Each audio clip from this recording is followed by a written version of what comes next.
மீண்டும் ஒரு முறை இயேசுவோடு பேசுவோம் வாருங்கள் என்ற நிகழ்ச்சியில் உங்களுக்கு ஆண்டுடைய வார்த்தையை சொல்லுகிற இந்த கிருபை கிடைத்திருக்கிறது.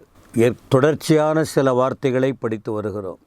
கடைசியாக வேத வசனத்தை முக்கியப்படுத்துங்க.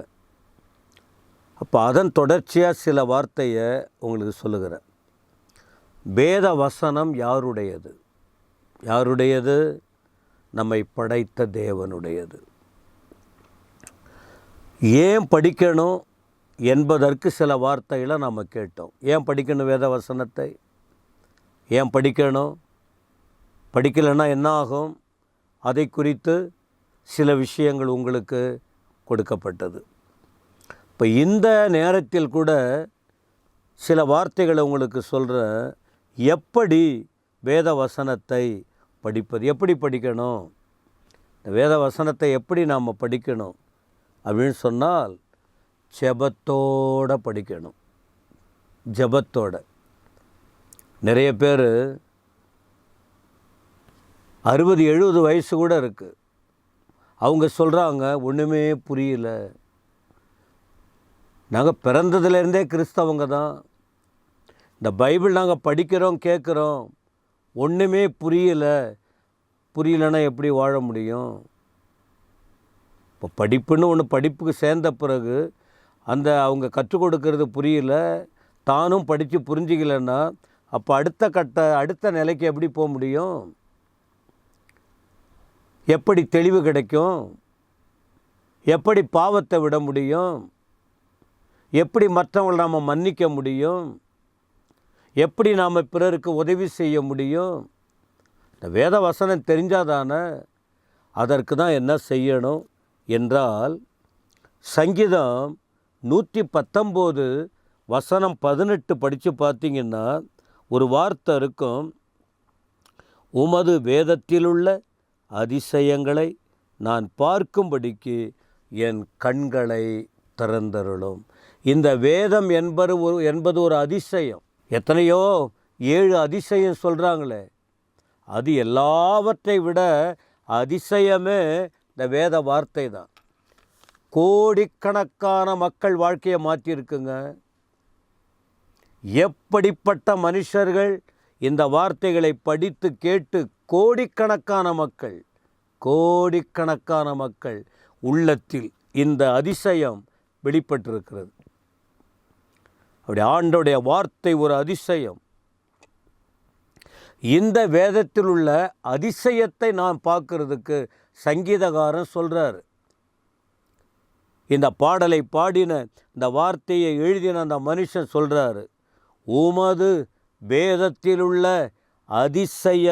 அதிசயங்கள் 1 இல்லை 2 இல்லை, ஏராளமான அதிசயங்கள், அதை நான் பார்க்கணும். அப்படின்னா என்ன சொல்கிறாரு? என் கண்கள் மறைக்கப்பட்டு இருக்கிறது. நான் நிறையா படிக்கிறேன், எனக்கு புரியலை. நான் எவ்வளவோ கேட்கிறேன், எனக்கு புரியலை. இப்போ இந்த வேதத்தில் உள்ள அதிசயங்களை நான் பார்த்துட்டேன்னா நான் அவரை விட்டு விலக மாட்டேன். அவருக்காக வாழுவேன், அவருக்காக நிற்பேன், அவரை பற்றி மற்றவங்களுக்கு சொல்லுவேன். அனுபவம் இருந்தால் தானே, ஒரு ருசி பார்க்கிறவங்க தானே மற்றவங்ககிட்ட போய் சொல்ல முடியும். அப்போ முதலாவது தேவ ஜனமே, இந்த வேதத்தை எல்லாம் உள்ளத்தில் வச்சுக்கின்னு சொல்ல முடியாது.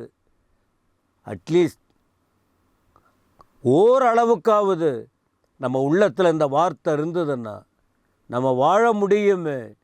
அதனால் நாம் ஜெபம் பண்ண வேண்டும். இந்த சங்கீதக்காரன் ஜெபம் பண்ணது போல, ஆண்டவரே உங்கள் வேதத்தில் உள்ள அதிசயங்களை நான் பார்க்கும்படிக்கு, என்னுடைய மாம்ச கண் பார்க்கும்படிக்கு, என்னுடைய உள்ளான மனம் பார்க்கும்படிக்கு என் கண்களை திறந்தருளும். என் கண்களை திறந்தருளும். பேதுரு கண்கள் திறக்கப்பட்டதினால்தான் அந்த பேதுரு சொன்னார், ஆண்டவரே உம்மிடத்தில் நித்திய ஜீவ வசனங்கள் உண்டு, நாங்கள் எங்கே போக முடியும்? நாங்கள் எங்கே போக முடியும் ஆண்டவரே? உம்மை விட்டு நாங்கள் எங்கே போக முடியும்? உம்மிடத்தில் நித்திய ஜீவ வசனங்கள் உண்டு, கண் திறக்கப்படாதவன் எப்படி சொல்ல முடியும்? வனாந்தரத்திலே அலைந்து திரிந்ததான கண்ணீரோடு வேதனையோடு இருந்த ஆகாரின் வாழ்க்கையை பாருங்கள். அந்த ஆகார் என்ன சொன்னாங்க?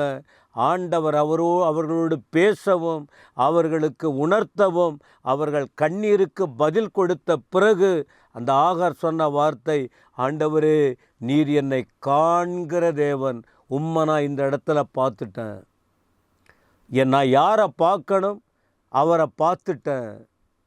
யாரை கேட்கணும்? அவருடைய வார்த்தையை நான் காதில் கேட்டுட்டேன். நீர் என்னை காண்கிற தேவன். அதிசயத்தை பார்த்தாங்க. எனக்கு அன்பான தேவ ஜனமே, நம்முடைய கண்கள் திறக்கப்பட வேண்டும். இந்த ஒரு வார்த்தை தான்.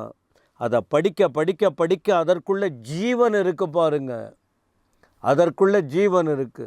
ஏசாயா வாழ்க்கையிலே அவருடைய கண்கள் மறைக்கப்பட்டது. ஏசாயா வாழ்க்கையில் அவர் வாழ்க்கையில் ஏதோ புலம்பிக்கிட்டு இருந்தார். ஒரு மனுஷனை பார்த்து ஒன்று சொன்னார் தீர்க்கதரிசி, இன்னொரு தேசத்தை பார்த்து ஒன்று சொன்னார். அநேகரை கண்டு ஒரு வார்த்தை சொல்லிக்கிட்டு இருந்தார். ஒரு நேரம் வந்தது, ஒரு நேரம் அவர் கண்கள் திறக்கப்பட்டது.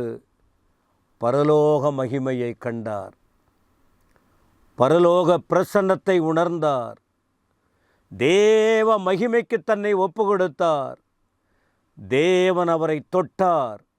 வார்த்தை மாறினது, வாழ்க்கை மாறினது, சிந்தனை மாறியது, அவர் வாழ்க்கையின் செயல்கள் மாறியது.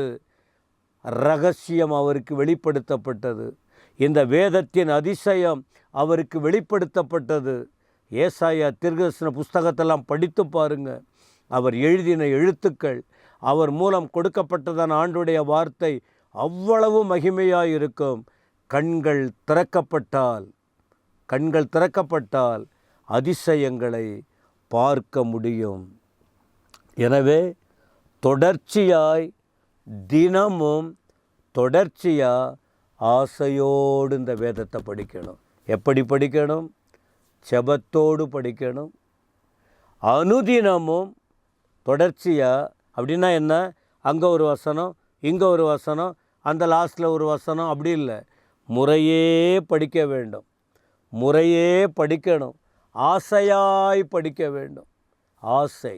மூன்றாவது, அதை தியானிக்கணும். திரும்ப இப்போ இந்த வார்த்தையை திரும்ப சொல்லிக்கிட்டே இருக்கேன் பாருங்கள். உடைய வேதத்தில் உள்ள அதிசயம் அதை பார்க்கணும். இவங்க பார்த்தாங்க. அதை திரும்ப படித்து தியானித்து கீழ்ப்படிய வேண்டும். அப்படி இருக்கும்போது அந்த படித்தலின் மேன்மை, இந்த வேத வசனத்தின் ஆசீர்வாதங்களை நீங்கள் அனுபவிக்க முடியும். தேவன் தாமே உங்களுக்கு அந்த கிருபைகளை தருவாராக. ஆமேன், ஆமேன்.